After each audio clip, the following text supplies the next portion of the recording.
Was Amber Heard scheming to get Johnny Depp to self-delete for his inheritance? Or does she simply have mental health issues? Is she abusing Johnny Depp for the money or because of illness? What up? If you enjoyed this video, remember to smash that like button to help the algorithm so YouTube will push this to more people. Amber Heard, along with Vision for the Avengers and several other high-profile actors, are expected to take the stand this week. But let's have a look at what happened last week. Things really got hairy whenever a forensic psychologist, a police officer, the doorman, and the COO of the ACLU took the stand. And after sifting through hours upon hours of videos, I had a shocking revelation. Amber Heard may have been plotting to make Johnny Depp disappear. Now, if you paid close attention to the testimonies, then you can start to slowly piece it all together. I could be wrong, and maybe I'm even overthinking, but I believe there's a high possibility that this was about to go down. So I hope that you can be the judge. And guess what? I've broken it all down into 3 parts, just for you. Now, make sure you watch to the very end, because I think what I reveal may make your head explode. But before it explodes, 要记得去买我们英文的课程。其实我是台湾人哦，都是上个这个英文课才变这么好，不再尴尬可笑，不再黑人问号，这样讲英文才屌。Last week's court hearing saw a forensic psychologist hired by Johnny give a very revealing testimony diagnosing Amber with not 1, but 2 personality disorders. The results of Ms. Heard's evaluation supported 2 diagnoses: borderline personality disorder and histrionic personality disorder. Heads up, the following opinions expressed herein are in no way intended to offend, defame, or diminish members and peoples belonging to the LGBTQ community and individuals struggling with mental disorders, as well as anyone like me who may be suffering from male pattern baldness or alopecia. Fuck you. Fuck you. Now, I am in no way a psychologist, so I took to Google to find out more about what these conditions are. And let me break it down for you in a summary. BPD impacts the way you think and feel about yourself and others. It also affects your daily life. People suffering from BPD often have issues with their self-image and, most importantly, problems maintaining their emotions and relationships. They also have a very strong fear of abandonment. Why don't you stay? I said to you the same thing. Stay. Now, HPD is something a little bit different. The textbook definition reads, a mental health condition marked by unstable emotions, a distorted self-image, and an overwhelming desire to be noticed. They may also behave dramatically and inappropriately to get attention, and they quite often wear bright colors and engage in shallow, fake behavior. The psychologist also concluded that Amber did not suffer from PTSD resulting from domestic abuse, and in fact, she was exaggerating her condition. And on an objective test of trauma, there is a scale specific to intentional exaggeration. On that test, and Ms. Heard was in the 98th percentile, meaning that she had engaged in extreme levels of exaggeration. All of this can be clearly displayed by Amber in the recordings presented in court, as well as her other public appearances. I was hitting you. It was not punching you. Babe, you're not punched. I fucking was hitting you. You know, it's so important. Hold on 1 second. No problem. I can't do this if people are coming in and out of the door. It's really distracting.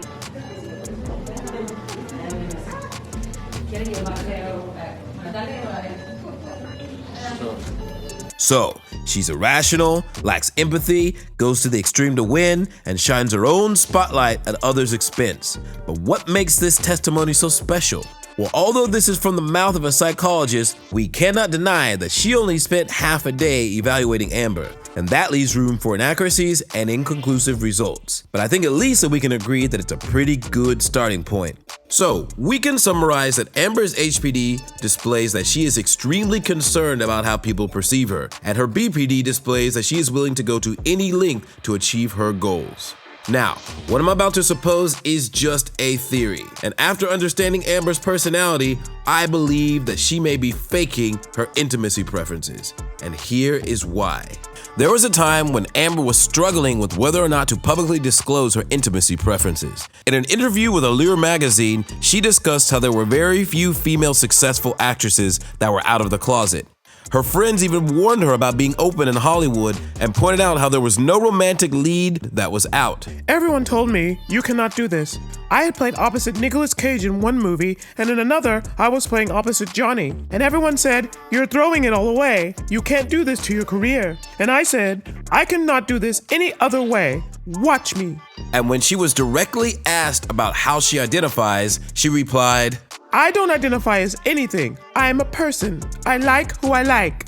Now, I did some digging and found out that from 2008 to now, she has been in 3 relationships with women. Her longest of all her relationships was a 5-year domestic partnership with a fashion photographer. After just 1 year together, Amber was arrested for physically abusing her girlfriend. And when their relationship ended in 2012, Amber immediately started dating Johnny Depp, whom she allegedly abused. After she filed for divorce, she allegedly immediately dated Cara Delevingne, her threesome buddy, followed by Elon Musk, her other threesome buddy, who, although he loved her very much, she very clearly did not love him. You weren't in love with him, and you told me 1,000 times you were just filling space. And by him, you're referring to who? Elon.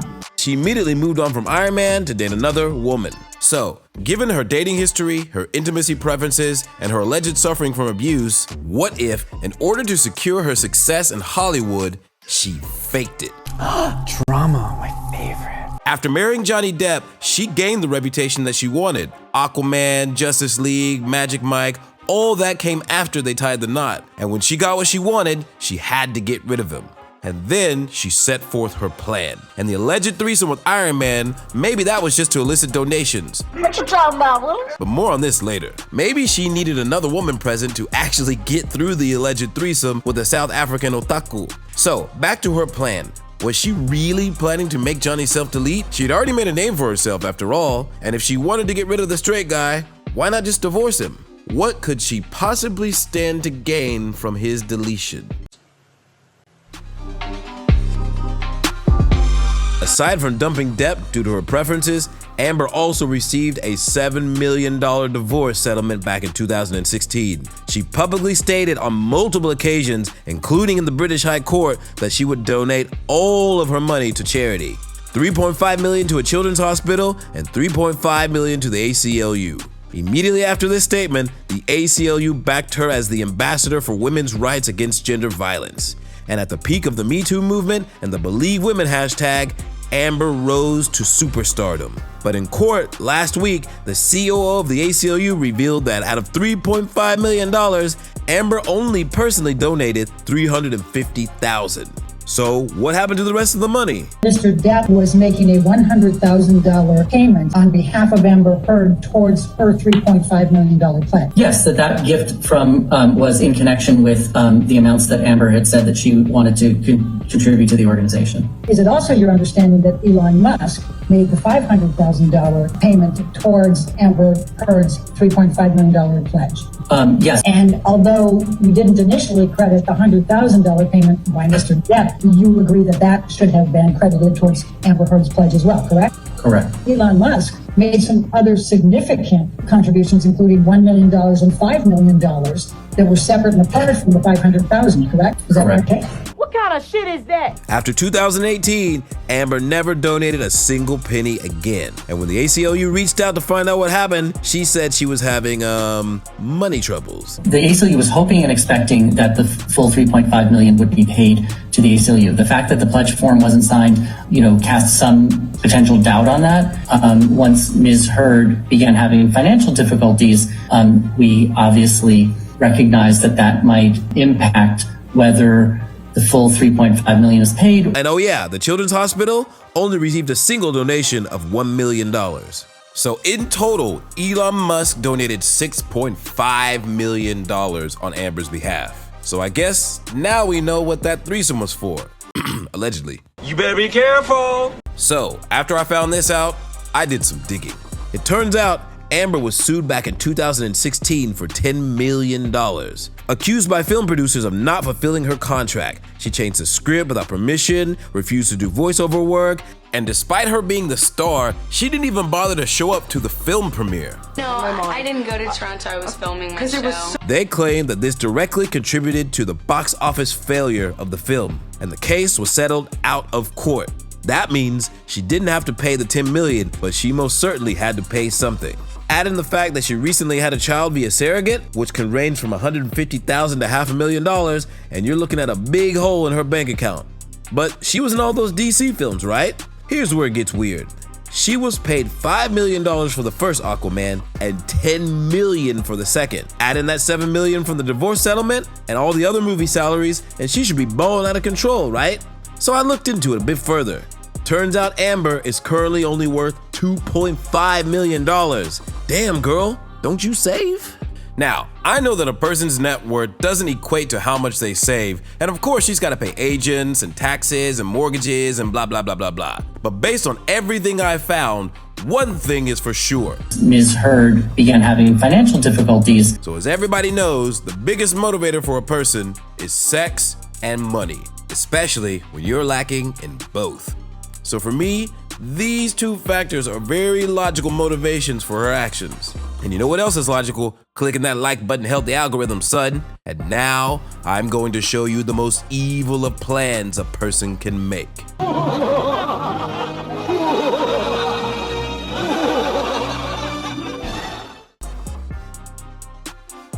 It is often said that poverty limits imagination, but actually, kindness does as well. But nothing limits the imagination more than people who don't smash that goddamn like button and share our shit. Makes sense, right? So help a brother out. Now, Sherlock Holmes once said that what is seen is a clue, and what is missing is a clue, or a clue is, I don't know, I think he said something like that. The point is, the first clue to Amber's evil plan is what she did not do to Johnny Depp. Now, Amber would often nag Johnny about his drinking, although he claimed that he drank more around her just to cope. How did your relationship with Ms. Heard affect your substance use? I was more inspired by Ms. Heard to reach out for a numbing agent because of the constant clashes, maybe a few days here and there, but there wasn't a day that you'd wake up and you'd expect something was going to hit the fan, and pretty much like clockwork it did. But actions speak louder than words. While Depp was struggling to get sober, Amber would often drink in front of him. She asked me if I would stop drinking to save the relationship, of course.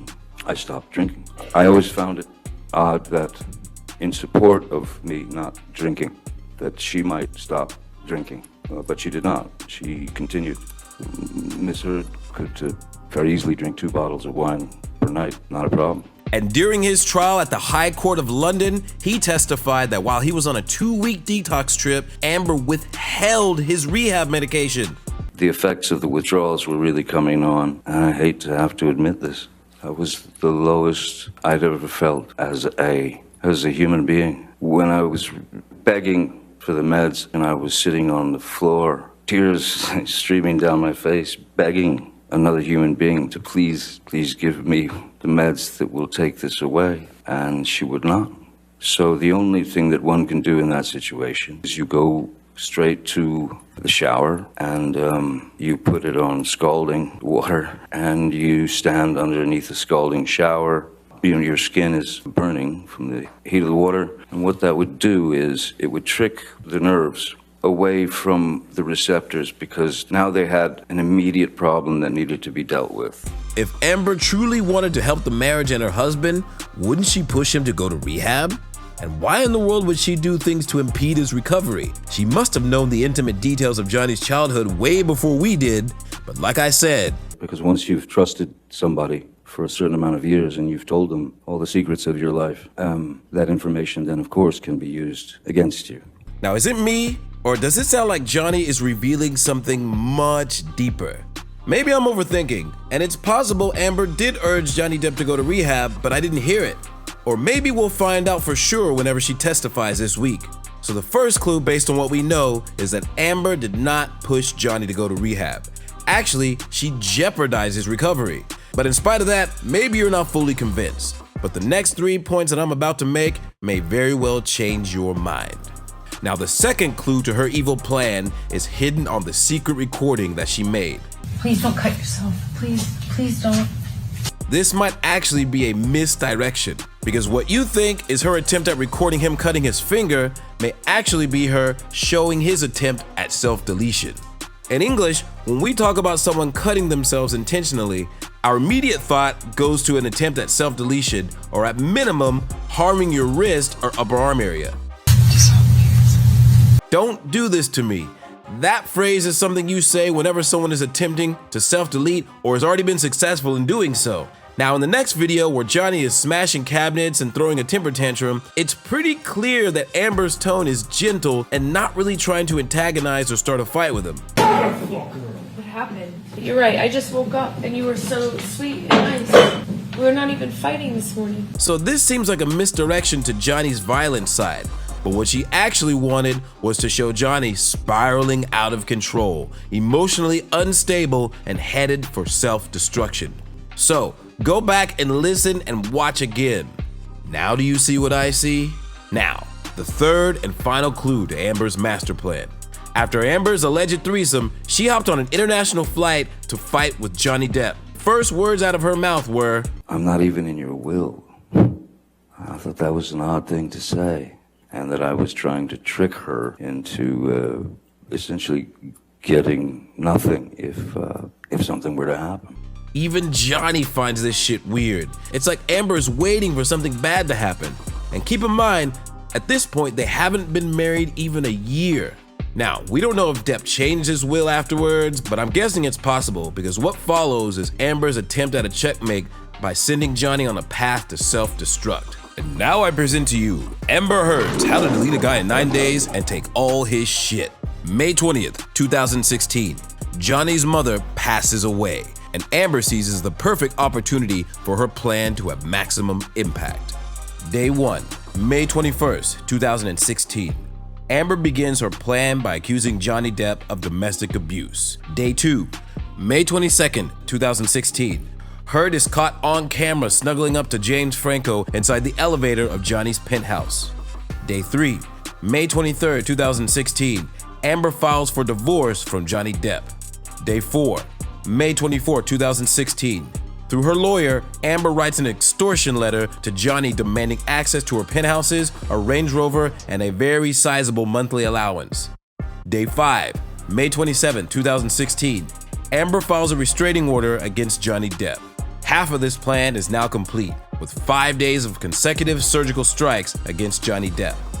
Day 6, met with his mother's passing, the restraining order, abuse charges, and divorce papers, Johnny Depp is dealing with the fact that two of the most important women in his life are now gone, and society hates his guts.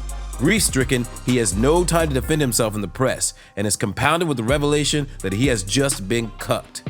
These blows to his life will send him on a path to the graveyard, maybe from an overdose or possibly self-inflicted wristal abuse. Day 7.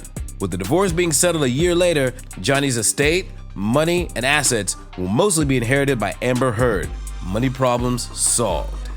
Day 8. To support Johnny's reasons for self-deletion, recordings and evidence collected by Amber will be released of Johnny's self-mutilation, emotional outbursts, abusive tendencies, along with photos of his daily drug habits. Day 9. Now, the most famous widow in the world, Amber Heard will stand as the ambassador for domestic violence and a beacon for battered women worldwide. Her HPD is satiated. The straight man, gone. Money problems, gone. The perfect murder without a murderer. Now, obviously, everything from the 6th day onward did not come to pass. And that's because, although Amber's alleged plan was pretty solid, she did not account for one small thing. That beyond anything else, Captain Jack Sparrow had a few very important reasons to live for. What have kids meant for you? My kids, everything. But really, the main thing is just I want to continue to be a good dad, you know, a good father, a good family man. She's my god. She and my son are they're my gods. No matter how low the tide, Captain Jack will not allow his kids to face their future alone. He refuses to bestow such a tragedy upon them. Or maybe he's just in it for the alpacas. This is Amber's evil plan. A murder without a murderer. Or am I overthinking? I tend to make logical connections in unexpected places. And if you made these connections with me and see what I see, then please share this video, because maybe we're actually onto something. Now, Amber is expected to tell her side of the story this week in court, and I'm sure she'll have plenty to say from her side. So if you'd like to see more of this series, then drop a comment down below and feel free to hit me up with other stories and events that you'd like to know more about. There's a ton of stuff out there that may not be easy for you guys to dig up. So until then, I'll see you on the flip side. Peace!